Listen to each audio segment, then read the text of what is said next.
These are split unit HVAC, and they do heating and air. So what we got here is this is your outside unit, and these are your copper tubing lines that go up to the inside unit. These are your electrical lines which go up to your sub panel or goes down to your circuit breaker box. These are your water lines that take care of all the condensation that's taken out of the room that you're heating or cooling. Water comes out obviously when you're cooling, and then heat doesn't, but you got to have drainage lines. These are your disconnect boxes. So you got to have a disconnect for each one of the units in case you ever need to work on them or do anything with them.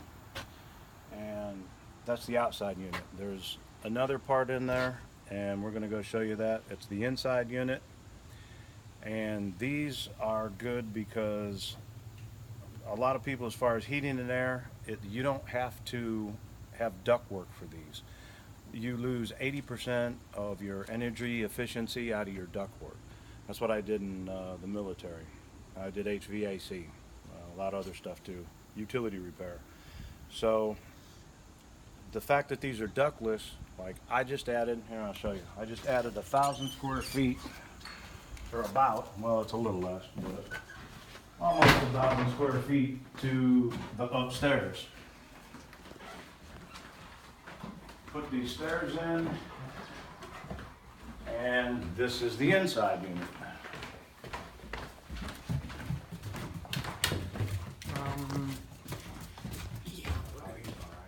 No, we're gonna go this direction. Yeah, this is the inside unit. So here's your inside unit, and these are the lines that connect them to the outside. These are the drain lines. I just haven't framed in the drain lines yet. And the electrical actually goes behind the wall, and there's the electrical panel over there. So that's pretty much all it is to it, but there's things you need to know. They sell a bunch of different kinds of these under different pretenses. They save about 40 to 53%. I've seen that. Let's go show. They are remote control as well. Yeah, those things are remote control, and so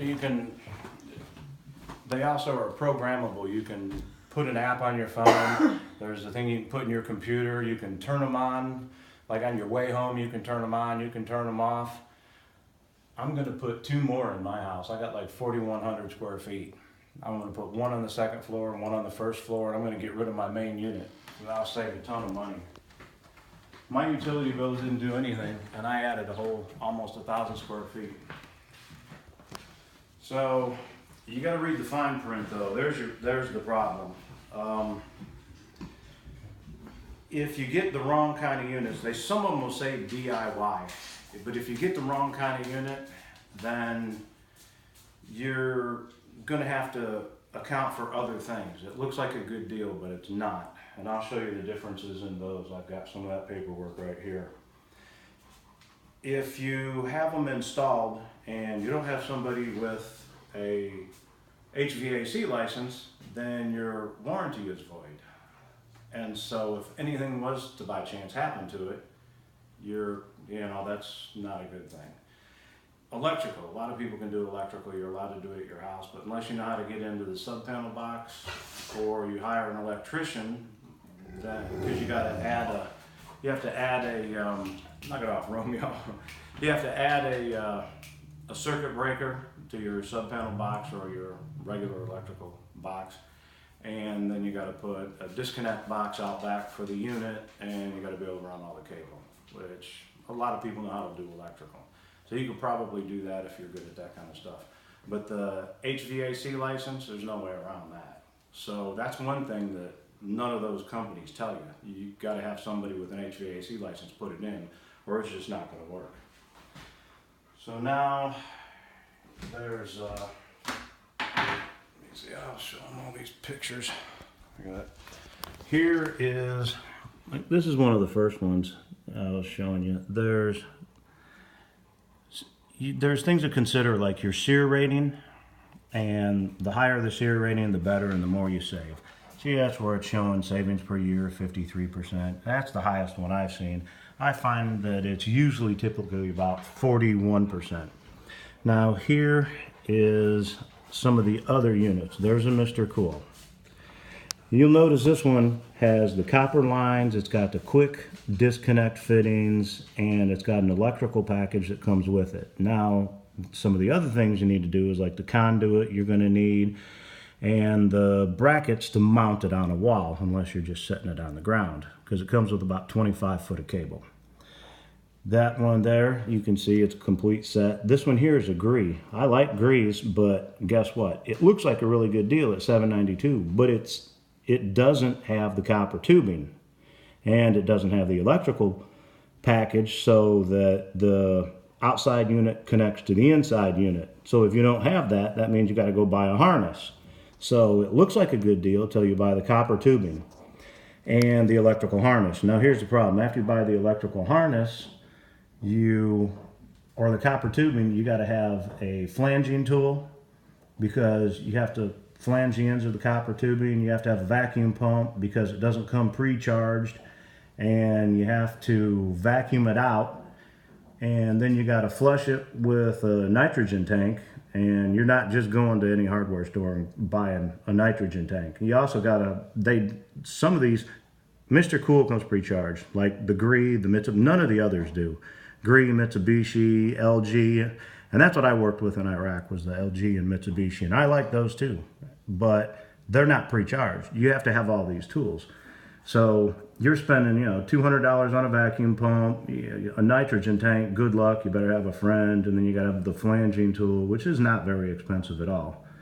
But then you still gotta be able to do all the electrical. And the refrigerant, you're not just wandering down to a store and buying 410A. So this one here comes with the electrical.